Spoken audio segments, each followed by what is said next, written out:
Bonjour à tous. Voilà, ce soir, je voudrais que nous parlons d'un thème. Ok, voilà, le thème de mon message, c'est Dieu veut que tu sois riche. Voilà, Dieu veut que tu sois riche. Dieu veut que tu sois riche.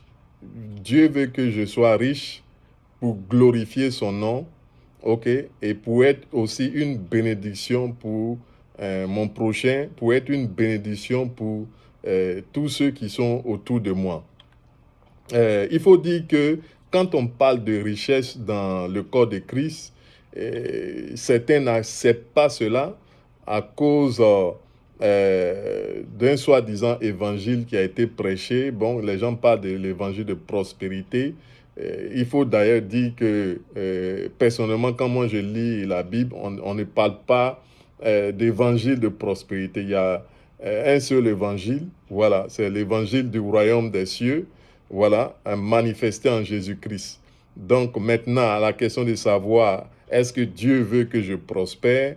Et évidemment, la parole de Dieu nous dit que Dieu veut que nous prospérons à tous égards. Voilà, que ce soit au niveau physique, que ce soit au niveau spirituel comme au niveau matériel. Mais aujourd'hui, je voudrais que nous parlons du thème Dieu veut que tu sois prospère. Dieu veut que tu sois riche pour aussi être une bénédiction pour l'autre. Pourquoi? Pourquoi je suis d'accord pour que Dieu veut que tu sois riche? C'est parce que des personnes comme Abraham, lorsqu'on prend Abraham, Abraham est appelé l'ami de Dieu. La parole de Dieu dit que Abraham n'était pas seulement riche, mais il était très riche. Quand on lit le livre de la Genèse, chapitre 13 à partir du verset 2, je crois, il est dit que Abraham était très riche en troupeaux, en argent. Voilà. Donc, la Bible aussi a pris le temps de préciser en quoi Abraham était riche. Parce que si la Bible n'avait pas précisé cela, peut-être certains parmi nous vont dire non, que la richesse d'Abraham était seulement spirituelle, que ce n'était pas matériel, ce n'était pas physique. Et là, dans le livre de la Genèse, chapitre 13, verset 2, il est clairement mentionné que Abraham était riche et il est précisé en quoi il était riche. Voilà. La Bible a précisé qu'il était riche en troupeaux, en argent. Pour dire, quand on parle de troupeaux, quand on parle d'argent, c'est du matériel. Voilà, donc c'est de cela que je veux parler parce que dans nos églises, il y a vraiment la pauvreté. Et la pauvreté fait qu'il y a certaines choses que nous n'arrivons pas à faire nous-mêmes et il y a certaines choses que Dieu veut que nous fassions et qui posent un obstacle parce que nous n'avons pas l'argent. Ce qu'il faut comprendre, l'argent ne répond pas à tout, mais il faut savoir que l'argent répond à beaucoup de problèmes. Voilà. Si tout de suite, là, si vous avez besoin d'argent, vous n'allez pas prier. Il y a des sujets pour lesquels vous n'allez pas aller devant le Seigneur. Seigneur, il faut me donner à manger, il faut pouvoir ceci. Non, vous n'allez pas le faire. Ce qu'il faut savoir, c'est que le diable a réussi à avoir le corps de Christ. Le diable a réussi à nous avoir dans la pensée. Et c'est ce que le diable a fait dans le jardin d'Éden. Pour pouvoir voler Adam et Ève, le diable est passé par la pensée. Vous voyez, le diable est passé par la pensée. Et le diable est passé par la pensée en inculquant la parole de Dieu qui est erronée. Il a modifié la parole de Dieu. Le diable a changé la parole de Dieu, ok, pour amener Ève à pouvoir tomber dans le piège. Ok, donc le diable n'a jamais changé. C'est la même méthode qu'il utilise encore parce qu'il voit que ça marche toujours. Donc il utilise toujours la parole de Dieu pour pouvoir nous avoir en tant que chrétiens. Et d'ailleurs, si le diable qui a volé la richesse que Adam et Ève ont eue, s'il y a quelqu'un que le diable peut vraiment tromper, ce sont les enfants de Dieu. Le diable ne va pas encore aller tromper ceux qui le suivent. Ce qu'il a volé, ces richesses qu'il a volées, ceux à qui il peut donner, c'est à ses enfants, c'est-à-dire ceux qui vont accepter de le suivre. Et ceux qu'il peut priver de ces richesses-là, c'est qui? Il ne peut pas les empêcher, mais il peut leur amener à croire des choses, de sorte à permettre à ce que les enfants de Dieu perdent la bénédiction. Et c'est comme je disais, c'est ce qu'il a fait dans le jardin d'Éden en distillant le mensonge à travers la parole de Dieu. Et c'est ce qu'il fait de nos jours en utilisant la parole de Dieu pour amener certains parmi nous à accepter la pauvreté. Et c'est ce qui fait que dans l'Église, il y a certaines choses qu'on n'arrive pas à faire parce que, par exemple, on veut faire des évangélisations, on a un ministère, on a une église, on veut faire des programmes de prière, des programmes de veillée, on est obligé, souvent même des hommes de Dieu sont souvent on voit que les hommes de Dieu souvent se compromettent ou bien sont obligés de s'abaisser ou bien sont obligés de faire des choses qui ne sont pas dignes du royaume des cieux juste parce qu'il leur faut de l'argent ou bien ceux-mêmes qui ont de l'argent, le peu dans le corps de Christ qui a de l'argent veulent dominer, ok? Chacun ne veut pas reconnaître sa place. Donc, vraiment par ce message-là, je vais éveiller notre conscience pour que nous puissions nous lever en tant qu'enfants de Dieu. C'est vrai que la prière, nous avons besoin de prier, nous avons besoin de jeûner, nous avons besoin de miracles, mais il faut savoir que cela ne suffit pas pour pouvoir être riche, cela ne suffit pas pour être béni. Voilà. Et donc, je voudrais que nous lisons un passage dans la Bible, Genèse chapitre 2, ok? Genèse chapitre 2, à partir du verset 10. Il est dit ici, un fleuve sortait d'Éden pour arroser le jardin et de là, il se divisait en 4. Le nom du premier est Pishon, c'est celui qui entoure le pays de Havila où se trouve l'or. Voilà, l'or de ce pays est pur, on y trouve aussi le bdellium et la pierre d'onyx. Donc vous voyez là, nous sommes ici, dans ce chapitre 2 là, nous sommes dans le jardin d'Éden. Donc nous voyons que déjà dans le jardin d'Éden, il faut savoir que c'est la première fois que la Bible parle de l'or, c'est dans ce passage-là. Voilà, c'est dans ce passage-là. Et là, on se trouve dans le jardin d'Éden. Et on voit que la parole de Dieu parle de l'or. Et on sait que l'or, l'image de l'or, c'est la richesse. OK? L'image de l'or, c'est la richesse. L'image de l'or, c'est la grandeur.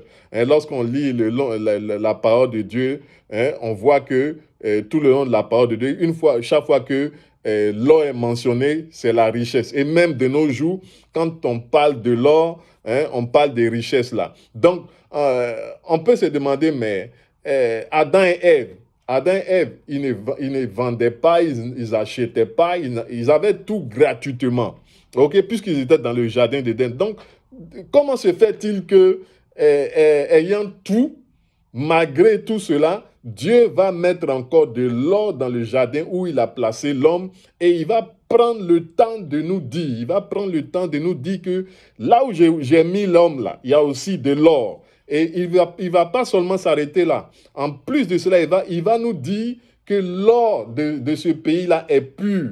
Dans la version en anglais, il est dit que l'or de ce pays-là est bon. Vous voyez, pour dire que Dieu, à l'origine, a eu un bon plan pour l'homme. Et dans ce plan-là, Dieu a placé l'homme dans le jardin d'Éden. Donc, Éden qui veut dire plaisir. Éden qui veut dire plaisir. Le jardin, un jardin, c'est en quelque sorte un enclos, un lieu qui est couvert, qui est protégé. Donc, le jardin d'Éden, c'est le lieu de protection, le lieu de protection de l'homme. Donc, c'est là-bas que Dieu va installer l'homme, lorsque l'homme a été créé, pour dire que Dieu a toujours à l'origine eu notre bonheur, notre bien. Voilà. Et étant dans le jardin d'Éden, le fait que l'or se trouve dans le jardin d'Éden, malgré le fait que Adam et Ève n'avaient pas besoin d'acheter quelque chose ni de vendre quelque chose, s'il y a eu l'or dans le jardin d'Éden, je pense que ça veut simplement dire que Dieu est venu donner de voir que la richesse, en fait, constitue un truc normal pour un enfant de Dieu. Voilà, la richesse est comme Un truc normal, c'est-à-dire c'est pas étranger. C'est pour cela que malgré le fait que Adam et Ève n'avaient pas besoin d'acheter, de vendre, la Bible a pris le temps de nous dire que dans le jardin d'Éden, il y avait de l'or. Et puis cet or-là, c'était pur et c'était bon. Voilà, pour nous donner de comprendre que la richesse, là, la richesse vient de Dieu. Ok, la richesse vient de Dieu et la richesse est une bonne chose. Si vous n'avez pas, si vous n'avez pas d'argent, ce qu'il faut comprendre, quand je parle de richesse ici, quand je parle d'argent ici, il faut savoir que la richesse est spirituelle. L'argent dont je parle ici, la richesse dont je parle ici, c'est spirituel. Et ce que le diable a réussi à faire, le diable a réussi à nous faire croire que la richesse est matérielle. La richesse est d'abord spirituelle. Tant qu'on n'a pas encore compris ça, hein, on passe carrément à côté. Pourquoi la richesse est spirituelle? Parce que quand on prend de l'argent, quand vous prenez un billet, par exemple, CFA de 1000 francs, un billet de CFA de 1000 francs n'a pas de valeur si nous, en tant qu'homme, on n'a pas institué que voilà, ça c'est un billet de CFA de 1000 francs. Je ne sais pas si vous me comprenez. Le billet là a une valeur, c'est parce que nous, en tant qu'hommes, on a donné une valeur. Vous voyez, sinon, si vous déposez un billet devant un chien, vous déposez un billet devant un mort, il ne va pas, ça n'a pas de valeur, ok? Voilà, ça n'a pas de valeur, mais l'argent a une valeur parce que l'argent est spirituel. C'est ce qu'il faut comprendre. Et le diable nous a donné de penser que l'argent est matériel, la richesse est matérielle. La richesse n'est pas matérielle, la richesse est d'abord spirituelle. Et la deuxième chose que je veux dire, c'est que le diable aussi nous fait comprendre aux enfants, les enfants de Dieu pensent que le véritable problème qu'ils ont, c'est le problème de manque d'argent. Notre véritable problème, ce n'est pas le manque d'argent, parce que l'argent, la richesse, la Bible a déjà disposé cela pour nous. Mais le problème, notre véritable problème, ce n'est pas plutôt une percée spirituelle, mais c'est une percée dans l'esprit. On a besoin d'être transformé dans notre esprit, dans notre pensée, notre manière de voir. En anglais, on parle du mindset. On parle de la pensée, c'est-à-dire la pensée programmée. Donc, c'est notre manière de voir les choses, notre vision, notre manière de voir les choses. En fait, c'est notre manière de voir l'argent, notre manière de voir la richesse. C'est en fait la base même de la richesse. Si la manière dont tu vois l'argent est erronée, la manière dont tu vois la richesse est erronée, c'est-à-dire dès le départ, tu as déjà échoué. Voilà, il faut qu'on comprenne cela. Je voudrais qu'on lise rapidement un autre passage. On va lire Deutéronome chapitre 8. Voilà, on va lire Deutéronome.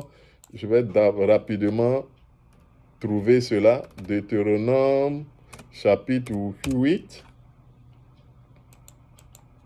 Ok, je vais trouver ça à partir de l'ordinateur, mais je vais prendre simplement ma Bible.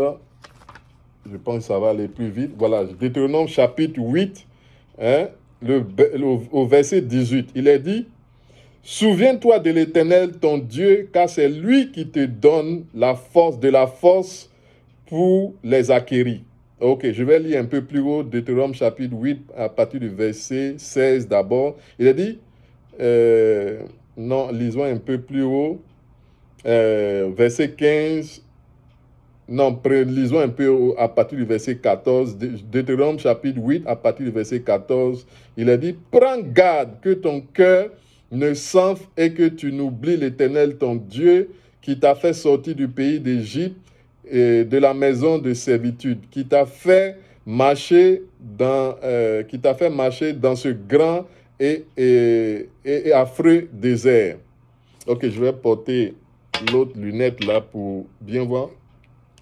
Voilà, qui t'a fait marcher dans ce grand et affreux désert où il y a des serpents brûlants et des scorpions, dans les lieux arides et sans eau, et qui a fait jaillir pour toi de l'eau du rocher le plus dur, qui t'a fait manger qui t'a fait manger dans le désert la manne inconnue à tes pères, afin de t'humilier et de t'éprouver pour te faire ensuite du bien. Garde-toi de dire en ton cœur, Ma force et la puissance de ma main m'ont acquis ces richesses.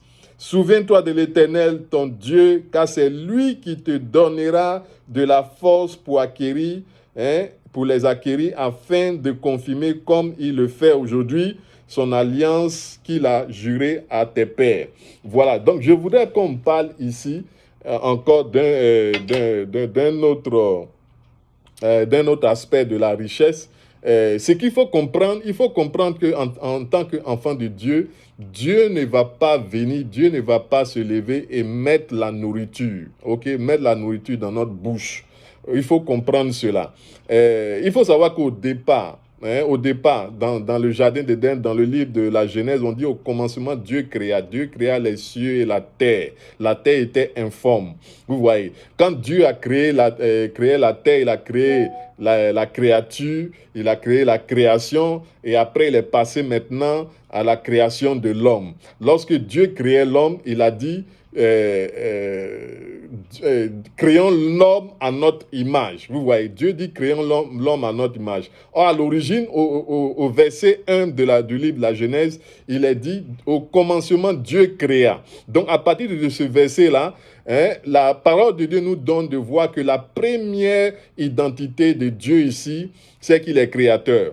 Vous voyez, ça veut dire que la première fois que Dieu s'exprime à l'homme, c'est ce que la Genèse dit, quand la Bible dit ici. Lorsque Dieu parle à partir de la Genèse, au commencement, on dit qu'il créa. Donc, pour nous donner de voir que la première identité, la première personnalité de Dieu, c'est qu'il est créateur. Vous voyez? Or, si Dieu est créateur, la parole de Dieu dit que ce créateur-là, il nous a aussi créé à son image. S'il nous a aussi créé à son image, ça veut dire que nous aussi, nous sommes des créateurs. Pour dire que nous, en tant qu'êtres humains, Dieu a mis en nous aussi la capacité de créer. Il a mis en nous cette capacité-là de créer comme lui-même, il est créateur.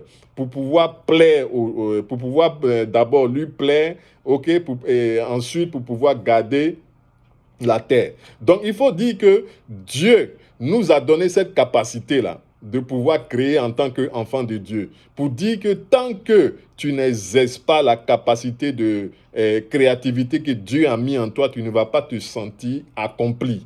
Voilà, tu vas chercher à gauche, tu vas chercher à droite, tu ne vas pas vraiment te sentir accompli. Et tant que tu n'as pas aussi exercé dans le domaine de créativité, dans lequel Dieu t'a appelé, tu ne peux pas dire aussi que tu as réussi. Tu peux être riche, tu peux entreprendre des choses, mais tu peux voir, par exemple, comme j'ai l'habitude de dire, tu peux voir, par exemple, les gens vendent du beau flotto, les gens vendent des téléphones, et tu vois que les gens vendent ce téléphone-là, ça marche, les gens vendent du beau flotto, ça marche, donc moi aussi, je vais vendre du beau flotto. Mais est-ce que quand Dieu t'a créé, il a dit que c'est du beau flotto que tu dois vendre?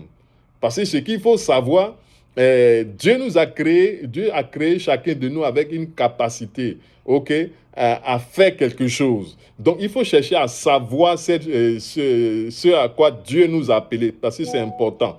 Voilà. Et donc, le passage que nous avons lu ici, la parole de Dieu nous donne de comprendre que quand le peuple d'Israël devait entrer dans la terre promise, lorsqu'ils sont sortis de l'Égypte et qui devaient entrer dans la terre promise, Dieu prend le temps de mettre en garde le peuple d'Israël, de sorte qu'ils se souviennent que c'est lui qui les a bénis, les richesses, les biens qu'ils vont avoir là, c'est lui, Dieu, qui va le faire. Mais les biens, les richesses qu'ils vont avoir, ce n'est pas que ils vont s'asseoir et puis Dieu va venir déposer ces richesses-là entre leurs mains. Non, la parole de Dieu nous dit ici que au verset 18, souviens-toi de l'Éternel ton Dieu, car c'est lui qui te donnera de la force pour acquérir ces richesses.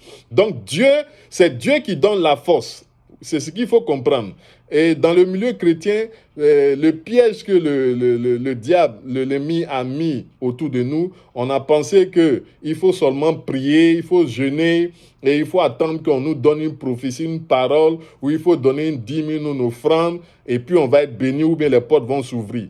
Et c'est vrai, on a besoin de prière, on a besoin de jeûner, on a besoin de donner, mais ça ne suffit pas. Voilà, en plus de cela, il faut se lever maintenant parce que c'est ce que la parole de Dieu nous dit ici, que c'est Dieu qui nous donne la force. C'est Dieu qui nous donne, la version en anglais dit plutôt, c'est Dieu qui nous donne la puissance d'acquérir la richesse. Donc, on ne peut pas avoir la puissance d'acquérir la richesse et s'asseoir encore et attendre que la richesse vienne nous trouver. Et c'est le problème que nous avons dans l'Église. Nous, en tant qu'enfants de Dieu, en tant que chrétiens, nous avons besoin de nous lever. Le temps est venu pour que l'Église de Jésus-Christ se lève.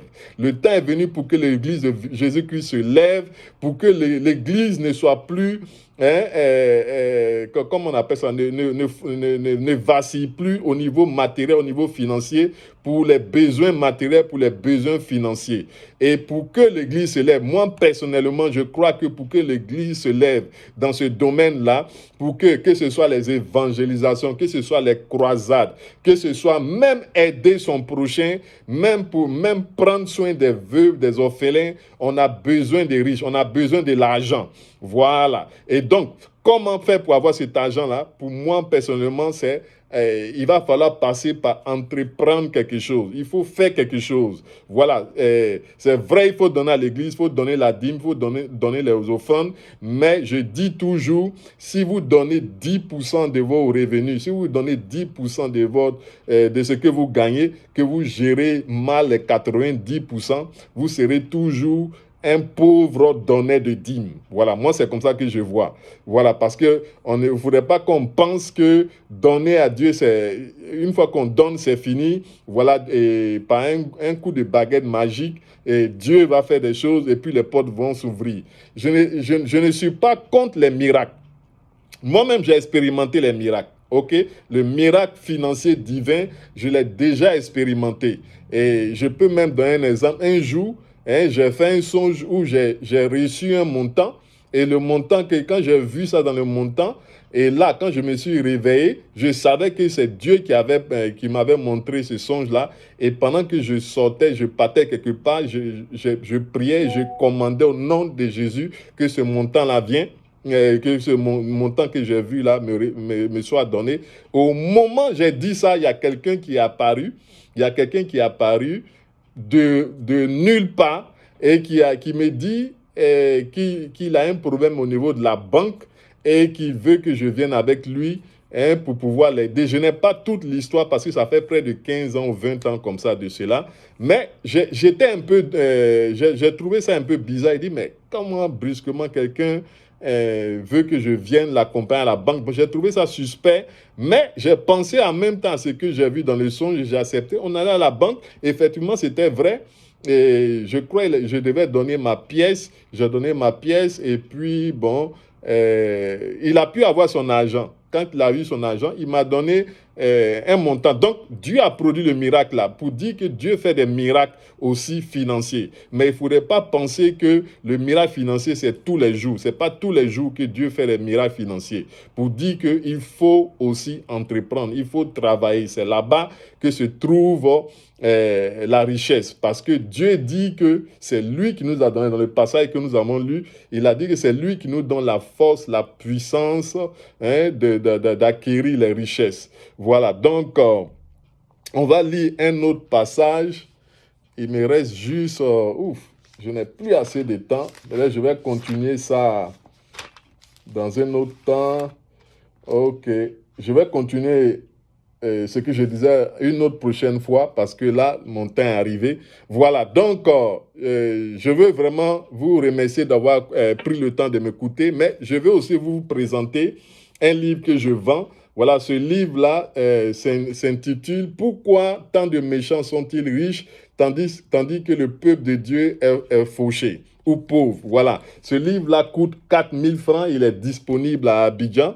Voilà, notre bureau se trouve à Abidjan. Donc, ceux qui sont intéressés à acheter ce livre-là, ils peuvent me contacter au WhatsApp suivant.